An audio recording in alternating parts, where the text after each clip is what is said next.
Hello, welcome back to the Pit Stop Podcast. My name is Braydon Dowler-Coltman, and I'm joined as always by my brother Jordan Dowler-Coltman. It's been a few weeks since our last race in Imola. We're going to recap a wild race, some contention on the track, and a big win from Max Verstappen and the Red Bull team. And we have the Portuguese Grand Prix coming up this weekend. Jordan, how you doing? And are you ready to talk F1? Totally, always ready to talk F1. I'm excited. Let's get going. Let's do it. Let's go!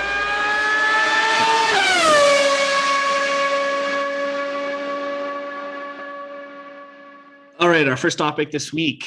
We had a big race in Imola. There was, what your prediction was that Max Verstappen was going to win. He did.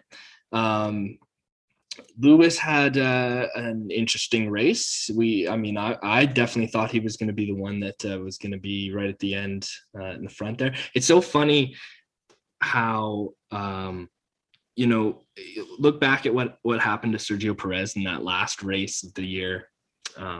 The minute that these guys end up kind of like falling out of the pack, they seem to be the ones competing for the pole. And then we had some contention on the track with an accident that took place. George Russell coming in hot on the right side of Valtteri Bottas, knocked them both out of the race. What do you think of what happened there, Jordan? Yeah, that was certainly one of the storylines that became sort of, the one of the talking points after the race. We heard a lot from just the media in general wanted to get into it because obviously George Russell being in the Mercedes driving program and sort of being the future probable driver for Mercedes when either Lewis or Bottas leaves, that obviously people wanted to know what Toto thought. People wanted to know what was going on. So, and even Toto's response after, I think, kind of fueled that. But I think it was a lot to do about nothing, to be completely honest with you. It was a racing moment. We'd already seen throughout the course of the entire race, which was obviously very exciting because of the weather. It played a huge factor in how strategies had to change, but also just the driver's skill level had to sort of be at top form. They hit a little bit of that wet and they were really in trouble. That's kind of what I think happened there. Bottas just took a bit of an aggressive line and so did George. And we just had a racing incident where two guys came together and luckily no one got hurt. It was obviously a bit more of a sort of a gut punch to Bottas, I think, than it was to Russell because he was ahead and had a bit more of a violent crash. And obviously we saw the little sort of incident when Russell came out and kind of confronted Bottas while he was still in the cockpit. But, I really think it was something people made a lot of news about that probably in the big scheme of things, everyone involved will forget about in the next couple weeks and it'll sort of just disappear until, of course, Netflix brings it up next season. But in truth, I don't think it was as big a deal as everyone made it out to be. I think it was racing. Well, and George, he was having a great race. This guy was probably going to get some points. That was what was so devastating to me about what happened there is that, you don't want to see anybody get into a collision, but when the Mercedes team is having, a little bit of issue, it's kind of fun to watch. And so for George Russell, who's just trying to go full tilt, trying to get points, it's difficult to see that happen. The other thing, it was wet on the track, like you said, but at the beginning of the race, I don't know how anybody can see anything that's behind P1 or P2. It's got to be different on the track, yeah? Yeah, I think it's interesting because it was very wet. And I think it was also difficult for the drivers because that part of the track was wet. There were sections of the track, that weren't as wet as other sections. So you've got these tires that are, the intermediate or the wets, and they're designed for slightly different conditions. And when you have variations of conditions throughout the entire track, then your tires are going to give you certain performance in certain corners and certain performance in others. And I think that really was what we saw. We saw some teams really struggle. Most teams, I think, with the exception of only two drivers, were all on the intermediates, which is, meant for, damp to wet conditions, but not heavy rain. We saw Pierre Gasly and the AlphaTauri team started him on the wets, and he really struggled. He didn't have the pace, and eventually, by the time they finally got him off those tires, his race was over. He just wasn't going to have the pace to get back up into a competitive position. I think that was probably frustrating. But yeah, it was a great example of the strategy that is involved in F1, where teams really have to make good decisions. And for an entire week, they prepare the car, they tune the car, they practice on Friday, they qualify on Saturday, and then you get the one thing you didn't really plan on, which was, intermittent rain.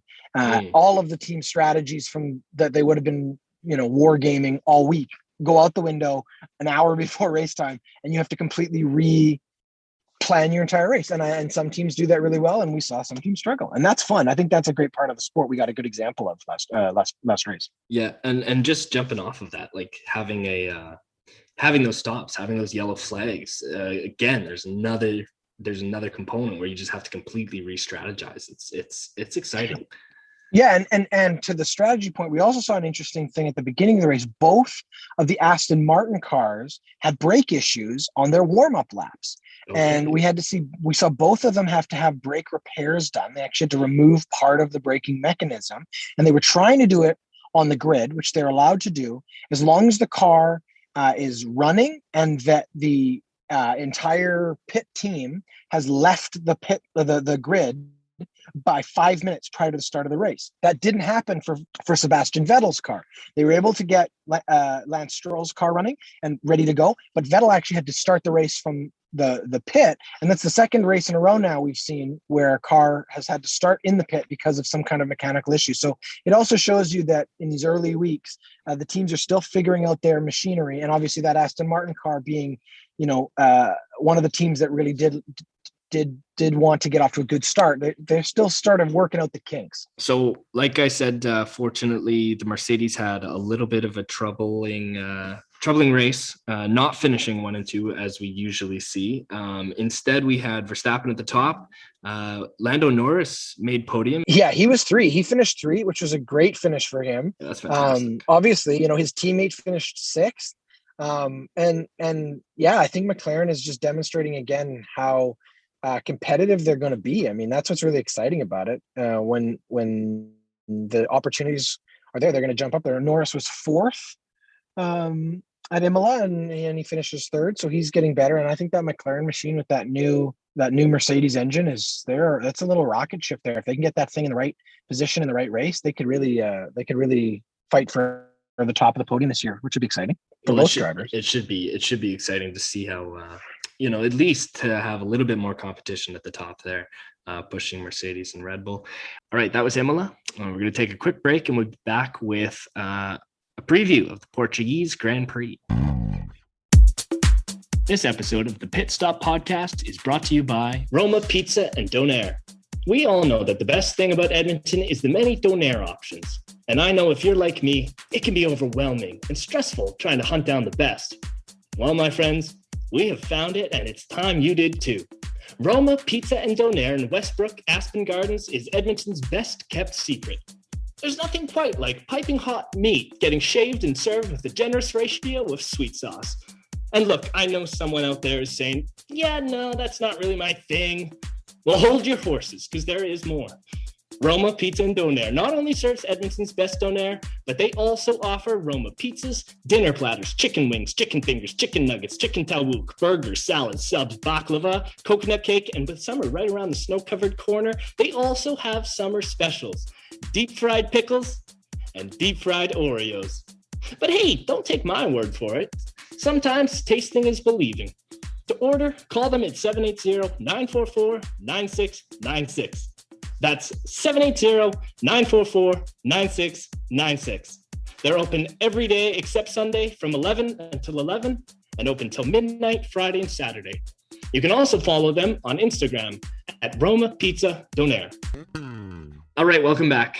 Portuguese Grand Prix coming up this Sunday. We've got qualifiers on Saturday. Are we doing the new qualifying? Is that happening on Friday? Or is that taking place in a later race? We're not there yet. No, we're not there yet. That's taking place later in the season, but we did get some information about how it would play out this week. The F1 was started to release that information. It will be the sprint, which would be really exciting. I guess we'll talk more about that when we get to it. But no, this will be traditional qualifying. Traditional qualifying. All right. So hopefully the conditions are good and all the cars make it around the track safely and in one piece. It's crazy when they get into accidents in qualifying, because that's millions of dollars that's just going into nothing, and then they've got. You've been to Portugal, haven't you? I've been to Lisbon. It's a beautiful country. Yeah. Beautiful. So this is in Portimão. I don't know where that is, but I'm sure it's just as beautiful as Lisbon. But see, you're the only one of the two of us who've been to Portugal. So maybe, hopefully in the future, we can go see an F1 race in Portugal. All right. Yes, Portugal. Sorry to interrupt. Portugal. What are your predictions? What's going to happen? What do you want to happen? What do you don't want to happen? Well, I want it to be an exciting race, obviously. Yeah, I always want it to be an exciting race. I think it will be. But the predictions made at the beginning of the year about how fast Red Bull were going to be is true. And I think we are setting ourselves up for week in and week out a head-to-head matchup for the Drivers' Championship between Lewis and between Max, and that is exciting. The question is going to be, is anyone else going to get close enough to push them? It would be really exciting if we could see another great race out of Lando Norris. Obviously, Bottas is looking to bounce back after a struggle last race. And I also think one thing we didn't mention in the previous segment, but that is important, is how well the red cars out there are doing. The Ferraris are back in a competitive car. They finished really, really well. Both drivers doing well. And this race, I think, is an opportunity. They're going to try to take another big step forward. And I think Charles Leclerc is going to do everything in his power to get on the podium. And that would be exciting, because then we can start to talk about the Constructors' Championship and how much more competitive it will be this year. So this is another kind of like early race, lots to learn, but it's exciting. I mean, this is a fun course. It was very competitive last year. There was a lot going on the course. It's a fun course. It's 66 laps. It's just, I don't know. I'm looking forward to it. I think it should be a lot of fun. It'll be fun. I'm excited to see the Ferraris do well this season. They had a terrible season last year, and it's funny when you look into the relationship between the drivers and then the team itself. It just didn't seem like they clicked. They didn't seem to fit. And at some point, we need to talk about sponsors in F1, because that is the majority of F1. But we do eventually need to talk about how hideous that green sponsor is on the Ferrari car. It's a red car. It's a fast red car, and the green, it just takes me out of it. But for the race itself, I too want to see Lando Norris continue to push at the top. I think he's going to be one of the best drivers in the future here. He's already showing that he deserves to be at the top. He's got this kind of loose, fun, young energy to him, and I think that's helping him drive. Yeah, and similar to that, I think George Russell's going to try to. I think he had a sniff of the points last race, and I think he's going to have a bounce back race this week. Yeah, that Williams car. I mean, don't sleep on that Williams car. It's not going to be chasing anybody down at the top of the table. That's not their expectation. But for the mid-table teams, they have taken a big step forward. Their new ownership, their new plan and strategy. I think they're beginning a rebuild that could really start to see results in the next year or two, and even maybe this season when they start getting, definitely going to get some points, more points. I would predict they get more points on the whole in the season than they did last year, and I think that will be a large. Which was 0 last year, wasn't it?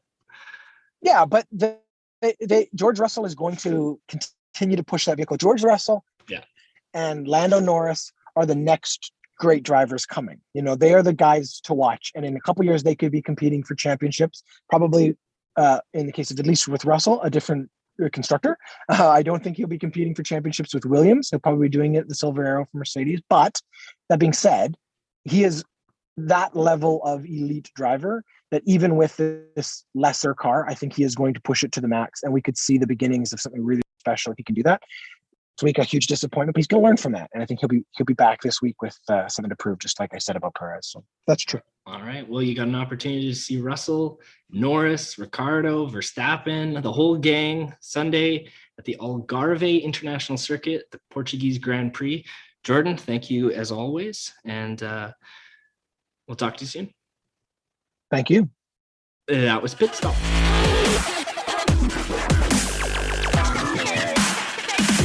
The Pit Stop podcast is presented by HatTrick Sports and is a member of the Ordinary Podcasting Network.